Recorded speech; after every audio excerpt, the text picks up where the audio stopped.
singkat saja. Al-Quran dibikin orang Arab, gak mungkin. Para ahli tulis itu ketika Rasulullah sholat malam, qiyamul lail, Rasulullah menjaharkan suaranya, membaca Alhamdulillahirabbil alamin dan seterusnya, waladdallin.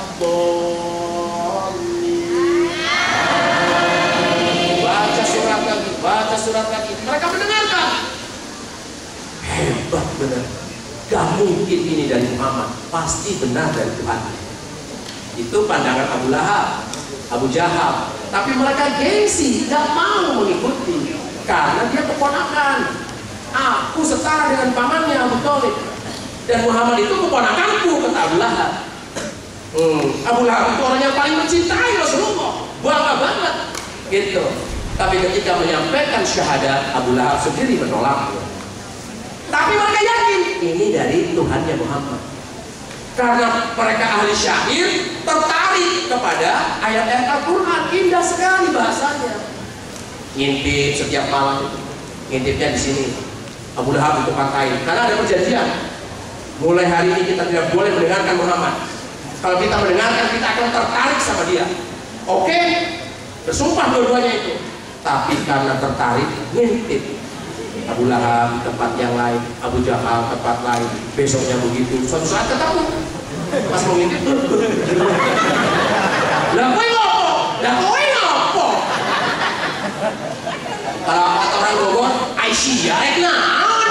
Aisyah rek kemana? Wah, dua orang ini hampir berantem.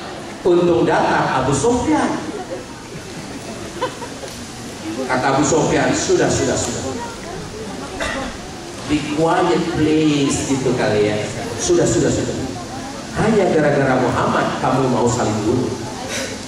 Nah, sejak itu Abu Sufyan, Abu Lahab, Abu Jahal putus rahmat.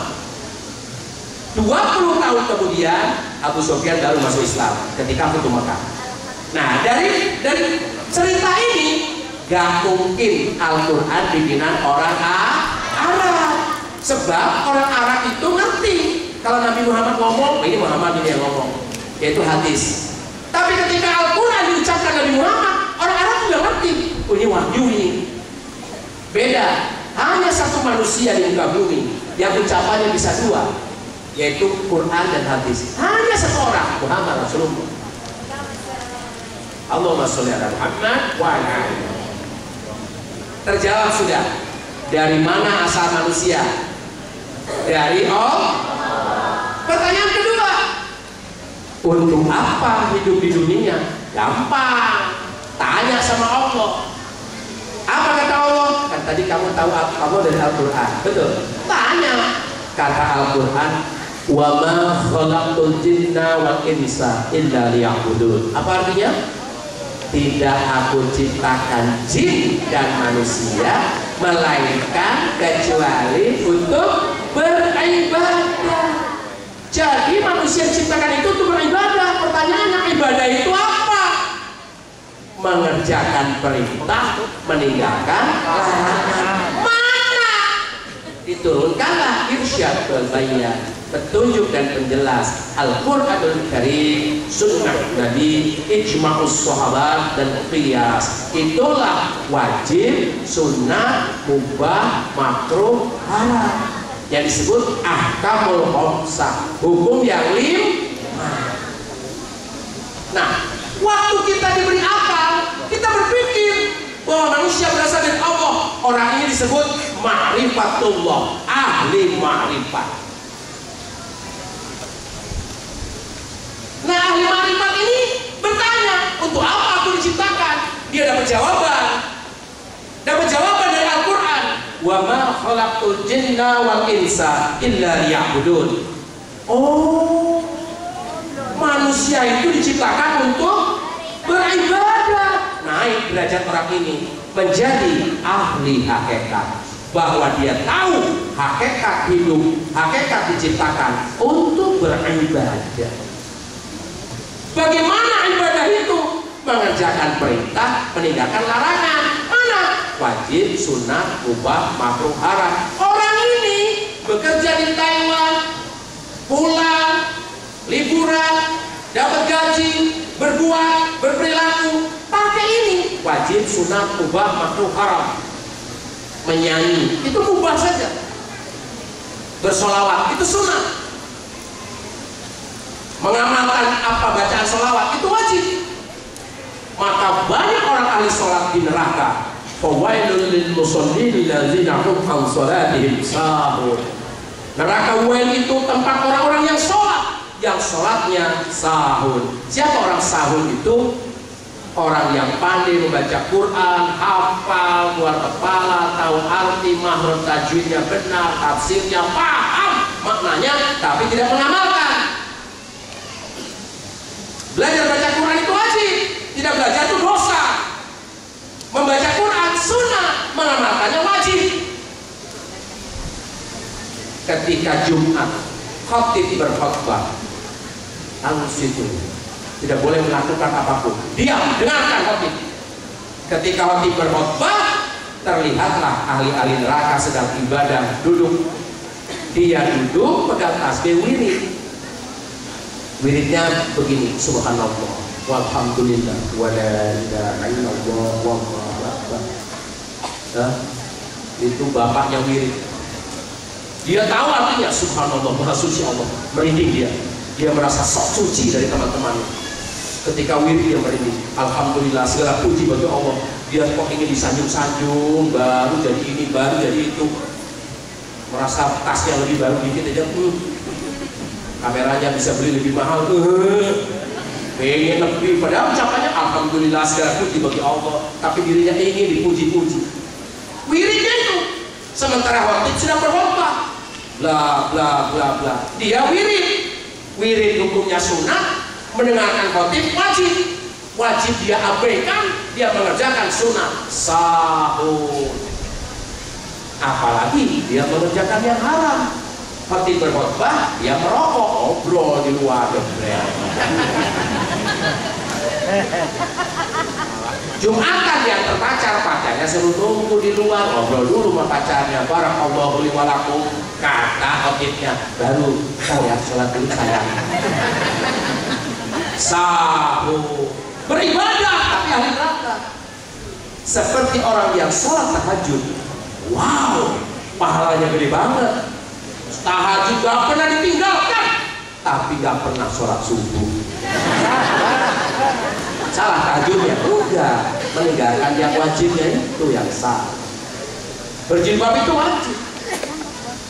Maka orang-orang seperti ini diberi akal, diberi mata, telinga, diberi mata tidak dipakai melihat kebenaran, diberi telinga tidak dipakai mendengar kebenaran, diberi akal tidak dipakai untuk memahami kebenaran dan mengamalkannya. Ulaika kal'anam, mereka itu seperti binatang ternak. Siapa binatang ternak? Kambing, babi, ya, sapi, gitu. Kata Allah, balhum Allah, lebih sesat lagi. Contoh,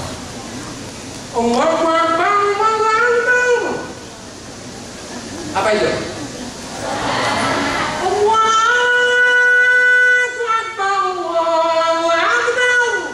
Apa itu?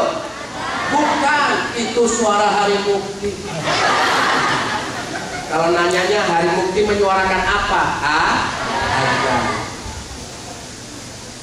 Oh, ganti. Siapa namanya? Roni. Roni. Dah. Maaf, itu maaf. Ini modelnya begini nih, mantan artis, ya Allah. Suara apa tadi? Azan dikumandangkan oleh suara hari mukti mengumandangkan azan. Bagaimana pikiranmu kalau dengan azan? Aqimus sholat. Al-Quran di kepalamu, aqimus sholat. Inna sholata tanha 'anil fahsya'i wal munkar.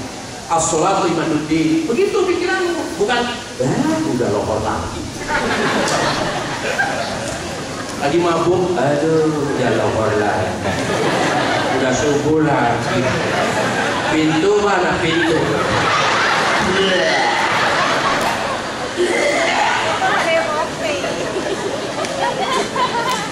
Ada yang gitu ada? Pengalaman. Oh, pengalaman.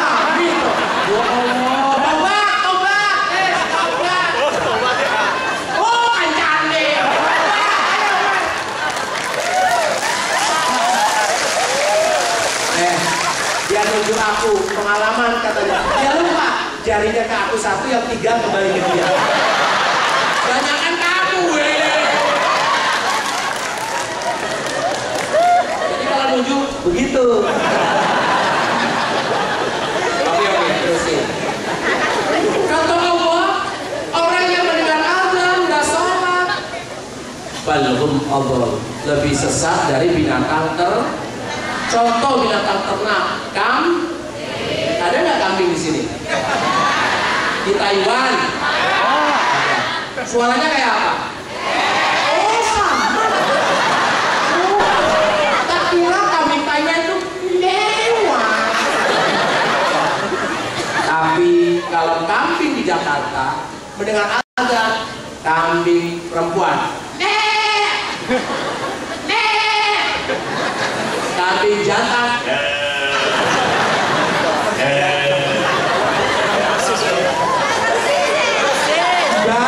baik kambing,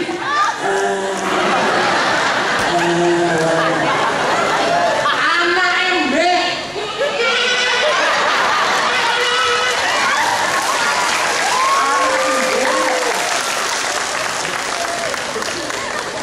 membebansi.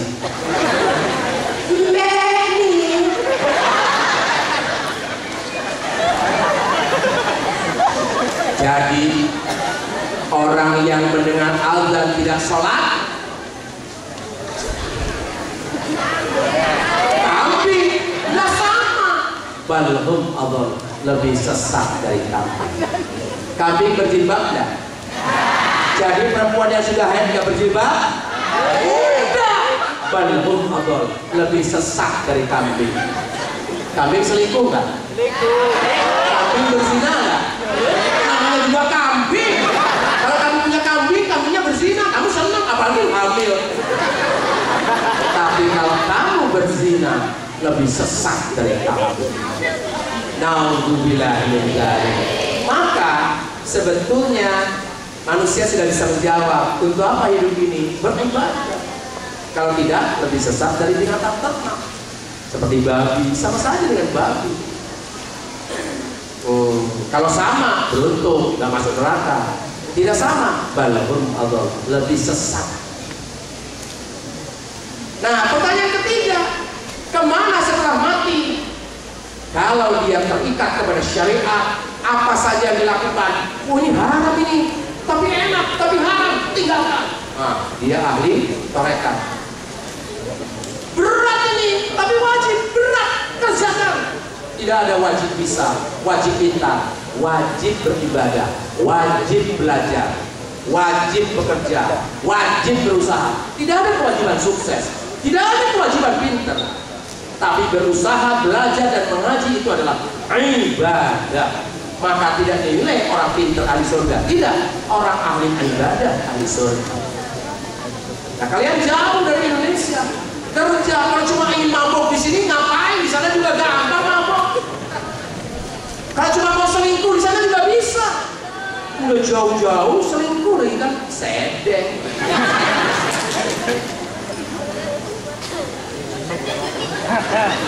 Jadi tingkatan manusia itu ahli tarekat. Siapa dia? Yang mati tanpa dihisab masuk surga. Mengapa dia ahli tarekat? Karena dia menjalankan syariat. Mana syariat itu? Wajib, sunnah, mubah, makruh, halal. Mengapa dia menjalankan syariat? Karena dia ahli hakikat, bahwa hidup harus terikat kepada syariat. Mengapa dia ahli hakikat? Karena dia makrifat kepada Allah. Kok bisa dia makrifat? Karena dia berakal. Dengan berakal dia berpikir bahwa manusia berasal dari Allah. Jadi dia punya pengetahuan tentang Allah. Yaitu apa? Makrifat. Apa sih arti makrifat? Pengetahuan.